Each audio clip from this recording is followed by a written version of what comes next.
let's cook some skate, 2 of them.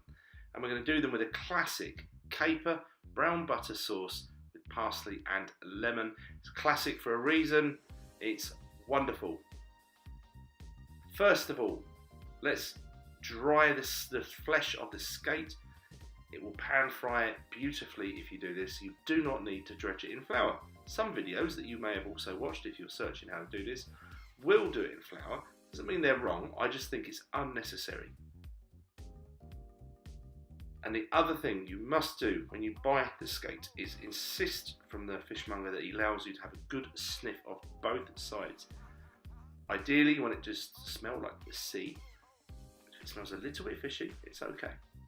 But if it smells one little bit like ammonia, do not buy it, because it goes from a tiny scent to absolutely rank in no time at all. So you have been warned.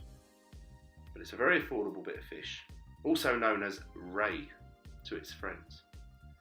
You got to take off that chunky bit there. We don't have to, but I do. It's got no meat on it and it serves no purpose for the cooking or the presentation. So that's coming off. And the sort of pointy end there, I just take it off because I find it frustrating.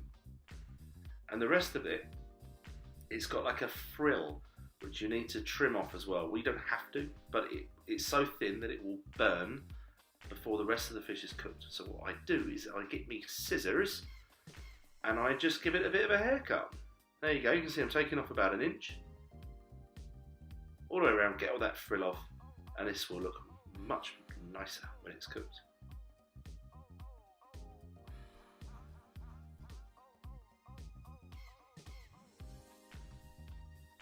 Trimmed and defrilled, very nice. Get the other one done.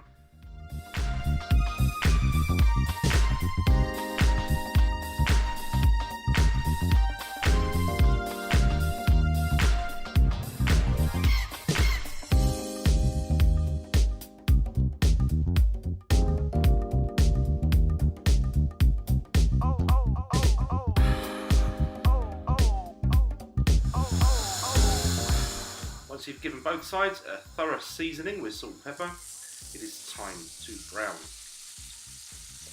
Just olive oil at this stage, butter will be going in later, but not too early because it may burn. You've got to give this somewhere between 3 to 5 minutes on a medium heat to get a really lovely deep golden colour. You can potentially cook this all the way in a frying pan, but what I'm going to do, as I'm doing 2, is I'm going to do them both so they're sort of about 70 to 80% cooked, and then I'm going to finish them in the oven while I make the sauce. Excellent. So I'm only using 1 pan. If it looks a bit dry, a bit more olive oil. Just use your senses and your instincts. Right, it's going to be time to flip this one over. Done this loads of times, so nothing can go wrong. We're going to get this perfect first time. Here we go. Ah, God. All right, no one saw. Things can happen. Anyway, it's turned over and I've caused a little bit of damage, I think, there. Whoopsie. Now the butter goes in. Now it's time to make it better. We're going to see more butter later on. And I'm using unsalted in this recipe because it's a sauce. A bit too much. Bit of basting, never hurt anybody.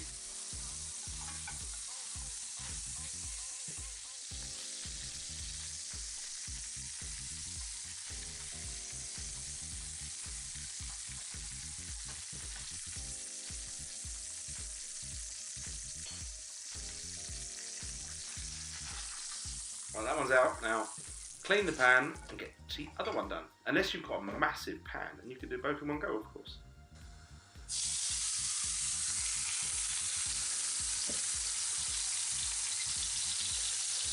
You don't have to hang around for the whole of this while this one's cooking. So both browned on a tray, now in the oven, about 180 degrees Celsius for about 5 minutes. So that gives us a perfect amount of time to make this sauce. And that is a lot of butter. It's probably about 100 grams or so. And we're cooking it. It's going to foam up, and then the foam's going to reduce a bit, and then you're going to start to see little brown flecks. Smell it at this stage. It's divine. It's got a beautiful nutty brown, nutty scent to it. It's wonderful. When you see that, turn the heat down low. You really want to sort of slow down the cooking, otherwise if it goes past this brown stage, it's going to be yuck. Ugh. Start again. Right then, and we can now stop the browning process by adding some lemon juice. This is the juice of half a lemon, but it was a particularly juicy one. And that nice bit of acidity will cut through the richness of this sauce. And the olive oil there I'll do is, again, just to sort of slow down that cooking. We don't want it to go brown. Capers, plenty of them, and a big old handful of chopped parsley.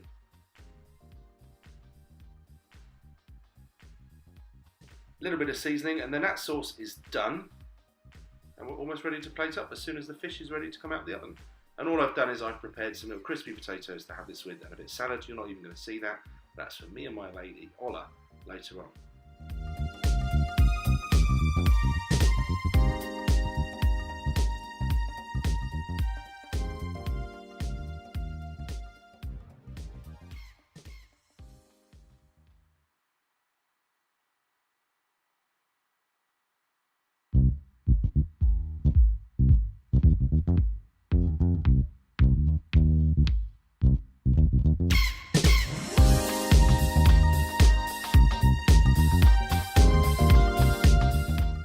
Let's get this plated up.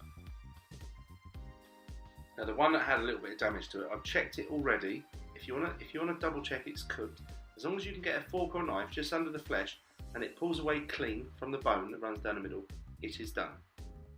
You do not need to cook it anymore. And it will also feel firm to the touch with your fingers. So I'm going to drench this thing in this incredibly low fat sauce.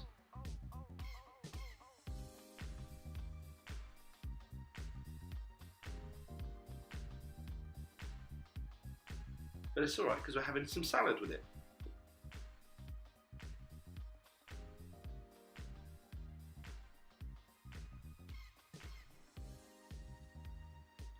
I'll just demonstrate to you here. You'll see what I mean when it's cooked. Just pulls away lovely.